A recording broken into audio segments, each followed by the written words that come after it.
You are here to be a producer and not a consumer. And I think that's the underlying theme between this. Most people use this as a tool to waste time, right? They are just consuming. They're watching all the other people, whether they're friends and family or whether they're other influencers around the country or world. That is all you just absorbing. Now we need to switch it and you need to be the producer, right? Your job on social media is to show your life, to show your business, to network, to learn. That is what we're talking about. And I'd say there's two parts to this, but the underlying theme is let's be productive with this tool.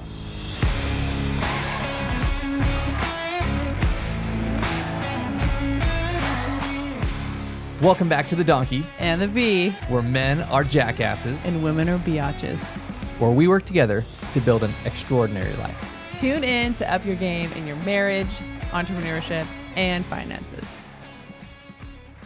Welcome back to another episode of The Donkey and the Bee with your hosts, Brett and Laura Shotkavis, where we talk all things marriage, entrepreneurship, and finances.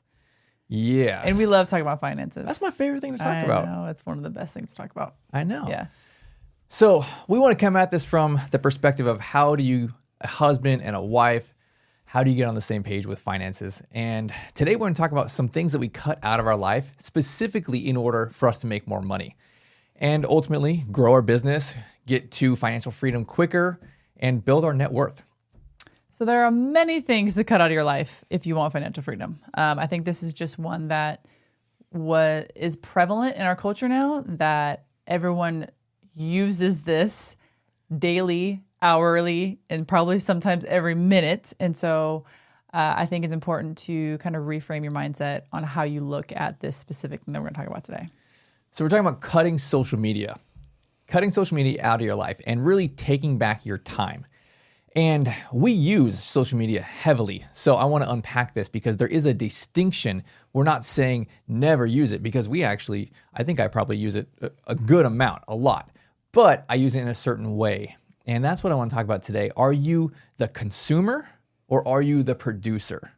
Are you there just to soak up everyone else's content? Are you just following everyone and watching all this stuff for entertainment and not being productive in your business, in your income, and growing your skills?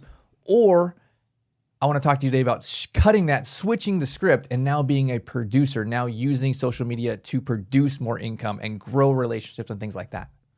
So I think if people were to look at their own way, how they utilize social media, they would say, oh, I'm probably the consumer. Because I think most people use it to waste the time away is pretty much what it is, right? Keep themselves entertained. Exactly. I'm stressed out at my job. I'm going to go home. I'm going to watch social media for 2 hours to get my mind off of how stressed I am about my job.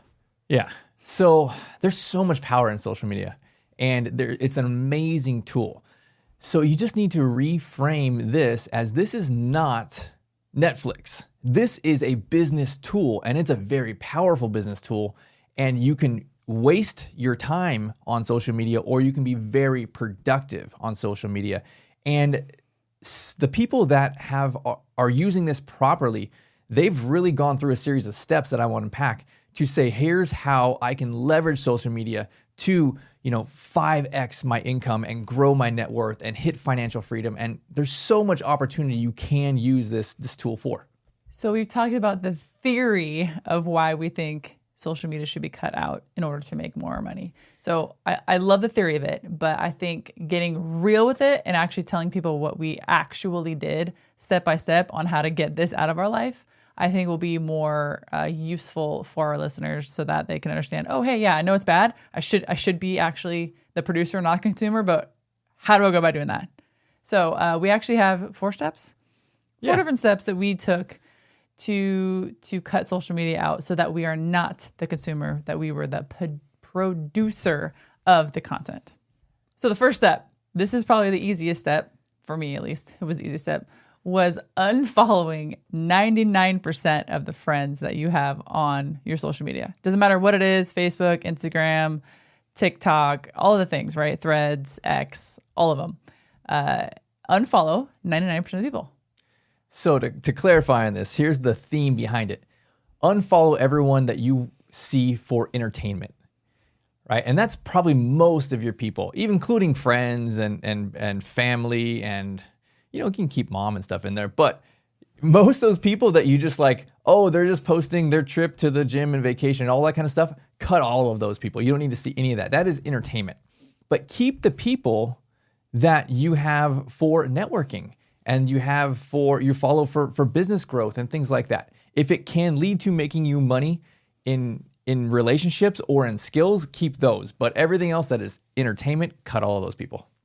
So for example, and the people who are listening, I probably did cut you, sorry. I cut most of the people out because I felt like it was distracting me from either building my skill set or mindset in anything, right? In general. And then also it was distracting me from posting my content and building my business. So I kept those influencers that are business minded, that are growth minded. So for instance, I still follow like Grant Cardone, Emma Millett, and Andy Frisella, and Gary Vaynerchuk, Layla Hormozi, Alex Hormozi, those type of people who, for me personally, I feel really build and develop my mindset toward entrepreneurship and just being the best version of myself. So that's building myself. So that's why I keep that. Other individuals who maybe, like you said, post, of their dog and of their kids and that kind of stuff. I think it's great. That's great you post those things. I feel like it's just a filler for me that I didn't need to see. So cutting most of those people out. So when I'm on social media, I'm there to post is really what I'm doing. I'm there to post. And maybe I'll scroll through a little bit and I'll learn something about mindset or I'll learn something about business while I'm posting. And so that's the way that we go about this. Yeah. So you kind of talked a little bit about step 2. If you cut 99% of the people, then you have almost nothing. All you have is like paid ads. Yeah. So now you need to add more people in. Who are you going to follow? And you're following now, you're adding people not for entertainment, but for education, for developing skills or networking. I'd really put it into those 3 things. You're going to grow your business with the people you're going to follow because they're teaching you, they're posting about these things, or perhaps they are more local people in your community that are other business owners or something like that, that you are going to follow them. Maybe it is for the entertainment kind of stuff, but it's strategic. You're learning about their life. So when you come into contact, you can build a relationship, you can chit chat with them, and you're really there to network in that space. So you mentioned some of these people that you kept in, that are influencers, business people. And if you don't have those people, then that's what step 2 would be. Add the people to who you're following that have these kind of things that you are now following, not for entertainment, but for education. I'd say not just for education. I would also say to build your mindset, which I guess could be correlated to education. But I think if you're seeing other people doing these grand things with their life, I think it's also inspirational, right? Mm-hmm. Like you're seeing them go on their yacht or speak in front of thousands of people or do these things that you're pushing yourself to do and become. And I think that's where it is. It's like inspiring you to keep pursuing what you're doing in business and in life so that you can get to that next level. Yeah, I totally agree.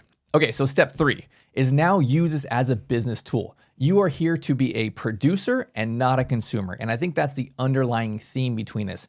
Most people use this as a tool to waste time, right? They are just consuming. They're watching all the other people, whether they're friends and family or whether they're other influencers around the country or world. That is all you just absorbing. Now we need to switch it and you need to be the producer, right? Your job on social media is to show your life, to show your business, to network, to learn. That is what we're talking about. And I'd say there's 2 parts to this, but the underlying theme is let's be productive with this tool. So part of it is you putting it out there, you posting, and it is okay for you to post your entertainment stuff, like your vacations and your family, all those kind of things. You can put that out there. I just don't want you watching other people's stuff doing that, right? They can watch you and they can follow you. That's totally good. But that's part of it is you putting the content out there, you being productive, showing the personal stuff and showing the business stuff. Then the other part of it is you consuming, but let's reframe it in you are consuming productive information. You are consuming education. You are consuming content on people you want to network with. You are consuming inspiration, like you said. This is you using the tool as a business tool instead of a time-wasting tool. All right, so step 4, this is super important. Yeah. There is probably 25% of people out there who are saying, well, yeah, Brett and Laura, that's cool, but I don't have social media, so I'm good, right? So what we say to you is, okay, what are you replacing that time with? And I think that majority of the people would say they're replacing that social media time with TV. So this is not an excuse for you to go out there and watch TV 30 minutes to however long, 4 hours a day. Use that time to build the skills. I think that's super important. Building your skills. Don't time waste. I don't think people understand how much time they're wasting on social media and TV. Hours a day. And hours a day accumulates to how many hours a week, how many hours a month, how many hours a year you're on social media when you could be reading books, you could be listening to podcasts or listening to these people who are inspirational on these social media outlets. And that's building your mindset, building your skills. So don't watch TV. Use social media for productivity to increase your brand, your personal brand or your business brand. And capitalizing on that you can do that you can utilize this tool to build yourself, build your business, and ultimately just expand your knowledge and increase to that next level in your life. So I think for me personally, I probably, when I did this and cut everything, probably saved about an extra 2 hours per day.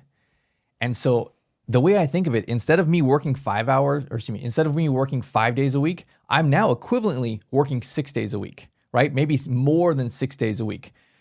And that's really because I've taken back that wasted time during the work week. And instead of working 40, but I'm really working 30 or 25 or something like that, now I'm working that true 40 and it feels like I am way more productive. I'm getting so much more stuff done.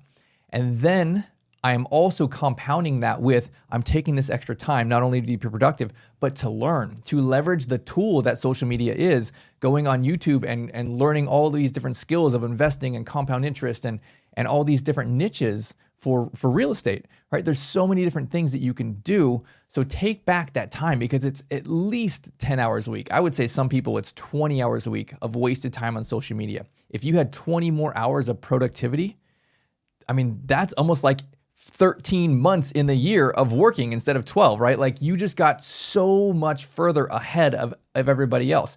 And you can use this to really hit your financial targets, really with the intention that I'm getting there faster. And now I'm taking my time back. Now I can come back and be the husband, be the wife, be the father or mother that I want to be because I've hit my financial goals. I'm making more money and I can really concentrate on my days off instead of worrying about my finances and fighting with my spouse because you don't have enough money. I have increased my income and now I've taken my time back to really concentrate on the family time. And to piggyback on that, if you have an extra 20 hours of productivity, you know what that also does is that builds your confidence in whatever you're trying to produce. So I think with a lot of individuals, when they are not producing anything or they're not really doing anything with their life and all they're doing is watching people on social media do other things with their life, then they get depressed. Oh my gosh, I'm not doing this. I'm not doing that. It's that comparison game, right? Like comparison is the thief of joy.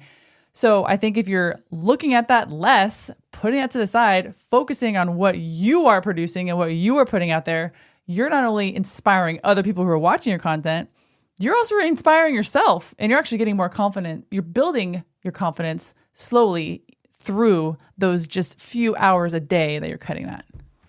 Absolutely. Well, that is it for today's talk. Cut social media out of your life on the time wasting, get more productive, hit your financial goals, take charge of your family and marriage. I will see you all on the next one.